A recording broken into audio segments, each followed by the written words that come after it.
So, Jeff is going to go through the full user interface, all the setup for the files, and everything like that. But one thing I do want to point out before you all get started is sometimes on these user profiles, it has trouble initializing the settings for the program. So if you open it up and it doesn't look like this, and what I mean by it doesn't look like this, all those little buttons that you see on the left side are gone, and some of the buttons up top are gone, missing, a lot of gray, not enough little icons. That just means it didn't initialize properly. So all you have to do is close Rhino and then reopen it, and it should initialize properly. I've never seen it do it twice in a row, so we should be good. I'll also do a quick tutorial to show you guys how to reset the toolbars, so that way if it does happen, you can also do it through the Rhino options. Okay, is everybody ready? Good to go? Got Rhino open? Perfect. Okay, so as you can see, there's a lot going on in this interface. Up on top here, you have your pull downs all across the top, which view, edit, file, curve, surface, solid. Those are some of your main ones that you're going to be using a lot. Some of the other main ones would be right here, transform. It's got your basic functions of move, copy, rotate. And so here's your pull downs. These are very knowledgeable to have. Here underneath that we have the command line. This is where you can type in commands, you know, and then you can hit enter. It has hyperlinks on these commands, so there is more to do in here than just typing. You can actually also click. Right above it, the command line, is your history. It remembers everything that you do. So if you ever forgot something that you might have done while working in it, you can either scroll up with the scroll, and it'll show right here. I said command line. I asked it to do line. Another really quick way to pull that up is to hit F2. If you click F2, it'll bring up the command history, and it'll allow you to see everything there, and you can actually save it. That's up to you if that's something you want to do. Just beneath the command line, we have these tabs here. Now, one thing to keep in mind is that the tabs that go here across the top, the toolbars that are here on the left, and up here on top, they all serve pretty much the same basic functions. You're going to find the same exact commands in all three locations. There's some variability where that might not occur, but for the most part, you're going to get the same thing. So pretty much what the program allows you to do is, if you're comfortable with pull downs and you want to go curve, line, single line, it's as easy as that. If you're somebody who uses AutoCAD and remembers commands, for instance, you could type line and get the same exact result. So right there is two ways to do the exact same thing. Now, also right here on the left, we also have another version of line. So as soon as I'll allow you guys to play around with it a little bit later, but I just want you guys to keep in mind that you have the option of doing these things multiple ways. It's not just one way. So when you see all this stuff on this interface, don't be afraid of it. It's redundant. You're going to find the same thing over and over again, and you're going to get comfortable with it, and you're going to figure out which way you guys like to do it best. So let me go back to the top here. I'm going to talk a little bit about the pull-down menus. The three major pull-downs to keep in mind are the curves, the surfaces, and the solids. Curves is another word for line. For some reason, Rhino decides to call it curves. I'm not sure why, but when you hear the word curve in this program, it's actually referring to lines. And that's a concept I want you guys to keep in mind, is that there's four technically, but there's three basic ways to do drawings. It's through lines, through surfaces, and through solids. Now there's another one as well. It's points, which those are considered one point. That's another one. It doesn't have its own category because it doesn't have so many functions with it. Another thing with these pull downs is they have a hierarchy to them. So the top ones in this area are basic. It's your basic functions, simpler commands to do. From there, they become a little bit more complex, and then from there, it goes down into editing functions of these.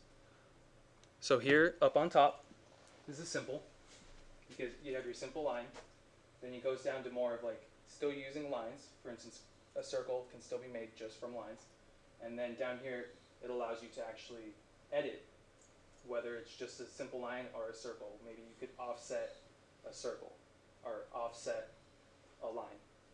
And so I just want you guys to be familiar with that. I'll say it one more time. The top portion of each one of these has the simplest version, and then from there it gets a little bit more complex of what you're trying to accomplish, and then towards the bottom it's editing functions of the information above.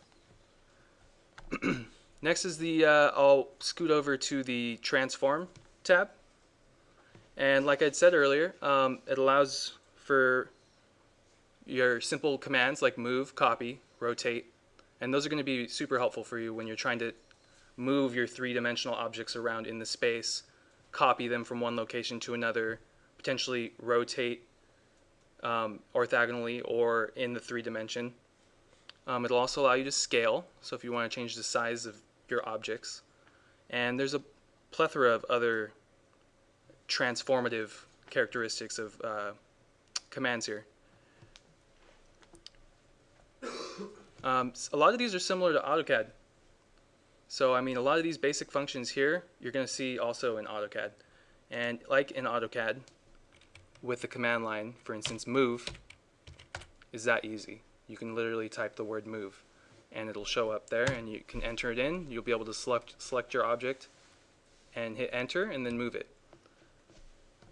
The next on the pull downs will be the panels. Now, the panels actually have a relationship with the right-hand side, which I've been neglecting until now. But if you look up here at the panels, you'll see object properties, layers, display. If you look off to the right here, you'll also see properties, layers, and display. Help is off to the right here, and this is actually super useful for people beginning with their first time using this program. This will be helpful for you. Help actually has its own pull down because there's so many different things that can help you there. So go ahead and click through the properties, the layers, display, and go ahead and just like take a quick look at each one of those and sort of start to feel that out.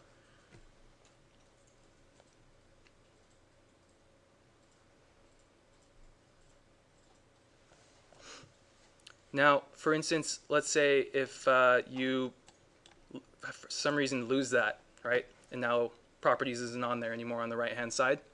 You can click panel and click object properties, and it'll pop back up again. So if you ever lose any of these things over here on the side, the best place to look for them is here in panels.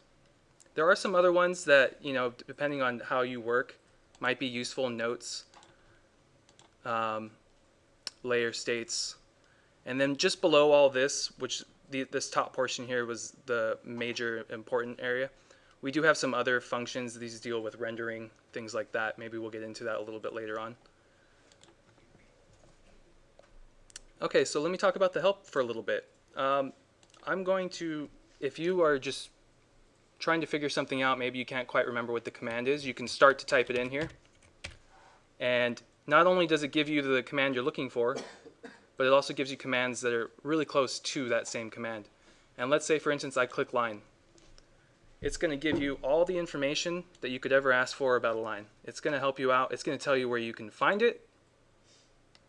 It's in lines. So if you look at the toolbar, it has the symbol for it here. And so that symbol is also there. So it helps you find that. Also has it in the menus for you. And it tells you it's under curve line, which is curve line. And so this sort of helps you direct yourself, kind of get your bearings in the program. And it also has more information. They have little small videos. Sometimes it's videos, sometimes it's just photos, and it kind of shows you, okay, so that's how you draw a line. And it has a step-by-step letting you know how to achieve that command. And it works for lots of things. I mean, you could just start typing something in, and for instance, I don't know if we'll ever use this, but there it goes. It describes it for you.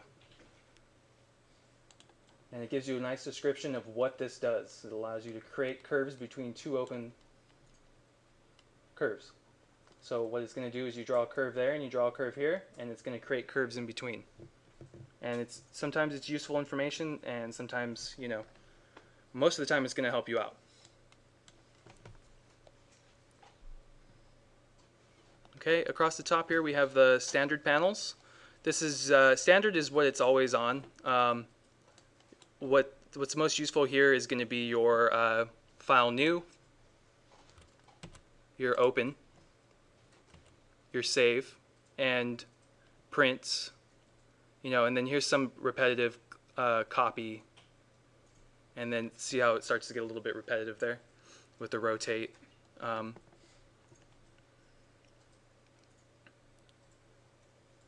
Okay, so I'm going to go to these submenus on the side here and just sort of show you how those function.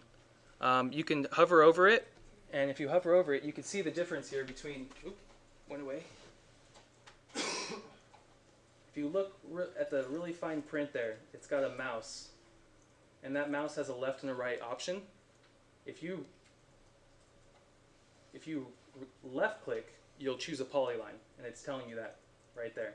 If you right click, you'll just do a line segment. So you're able to do quick commands just from a left and a right click. You can also click it, and it'll give you a whole list of different line types. And if you click the gray area up on top, you can actually pull that out. So maybe if you're working and doing a lot of line work, you can pull this out and you don't have to keep clicking in and searching for it, and they're all here for you, and you can click and do what you need to do. This works sort of the same as up here with the curves. This first portion here is curves. It's kind of a gray zone where you can tell where maybe it starts to become surfaces, but it sort of is blended together. But in here you have all your curves, surfaces, and your solids, and then some editing functions. And so those are your main things there. It's going to be curves, surfaces, solids, and then editing functions. Now I'll talk about the largest portion of the screen. It's going to be your 4 quadrants here. So you can see you have a top, a front, and a right, and a perspective. So the top, front, and right, those all are orthogonal. So they're 2D flat views of an object. The perspective view is the one where you can actually rotate around the object that you're working on, and you can see it in more than just a flat 2D. It allows you to have that third dimension. If you want to be able to navigate between screens, you can double click on a screen. Maybe. There we go. Double click on the perspective, and it opens it up and makes it large for you. So that way you can focus completely on one thing. Down in the bottom here, which maybe some of you can't see, you can switch between your tabs here. So let's say, for instance, if I'm in perspective, I can switch over to top view very quickly down at the bottom. In order to get back out of this, all you got to do is double click again, and it brings you back to your 4.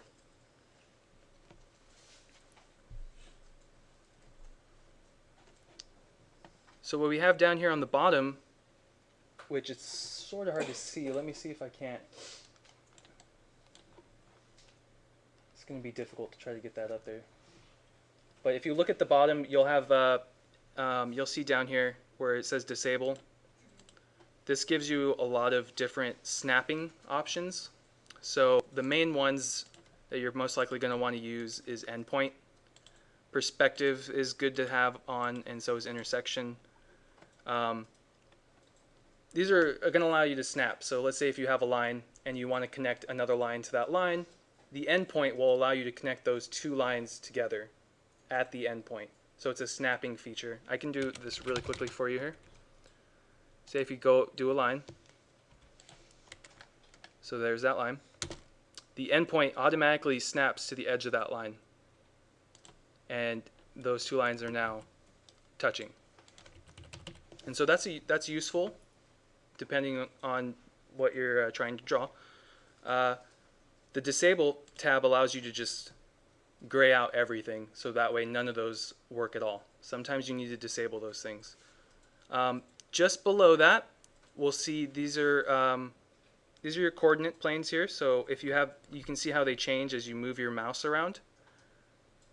It goes, it shows you your X and your Y and your Z.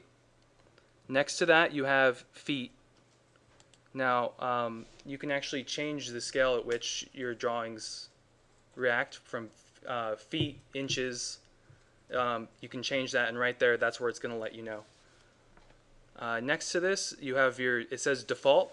Now, that ties in, actually, if you click it, it ties in with your layers, which your layers is off to the right here. You can see that it's on there twice. So whether you want to use this lower one because you like it better, you can go there and you can switch layers, or you can use this side tab here, which is essentially the same exact thing. Next to that, we have which these you can just click to turn on and off.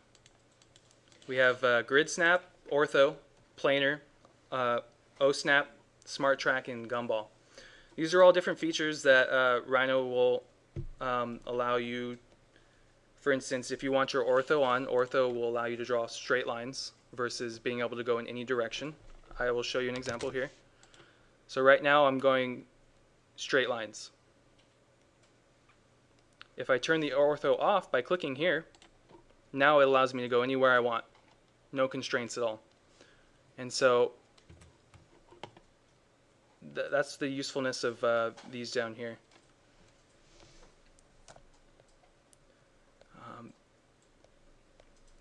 This video is starting to get a little bit long. I think I'm going to stop it here. I've kind of touched on every sort of aspect of the interface.